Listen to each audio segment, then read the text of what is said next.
Алматының тағы бір базарының маңынан өрт шықты. Бұл жолы Тілсіз жау Байтұрсынов пен Қарасай Батыр көшелерінің қиылысындағы Никольский базарын шарпыды. Тауарлары түгелімен жанып кеткен сатушылар мен төтенше жағдайлар қызметінің қызметкерлері Тілсіз жаумен 1 сағатқа жуық арпалысты. Можно я на складываю, пожалуйста? Все уже сгорело. Чем вы мне поможете? Скажите, чем вы сейчас мне поможете? Скажите, а? У меня на 50 000 долларов товар сгорел. Чем вы поможете? Төтенше жағдайлар қызметіне өрт туралы суыт хабар күндізгі 12-лерде жеткен. Өрт сөндіру қызметі бастығының орынбасары Игорь Плотниковтың айтуынша, оқиға орнына 7 минутта жетіп, жедел әрекет еткен. Тілсіз жау 340 шаршы метр аумақты қамтыған.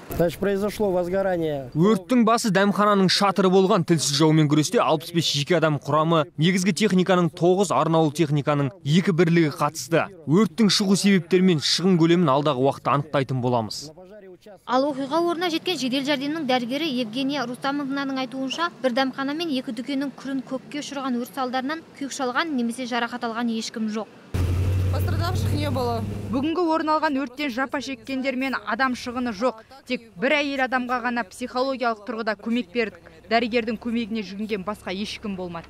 Естеріңізге сала кетейік, бұған дейін Алматының Барахолка, Алтын Орда базарлары бірнеше жерде өртенген болатын. Ал бүгін Никольский базарындағы Алатау дәмханасынан шыққан өрт 2 дүкеннің жанып кетуіне әкеп соқтырды. Тек бар дүниесі жанып кеткен мына саудагерлер ертеңгі күндерінің не боларына, шығынның орны қалай боларына алаңдайды.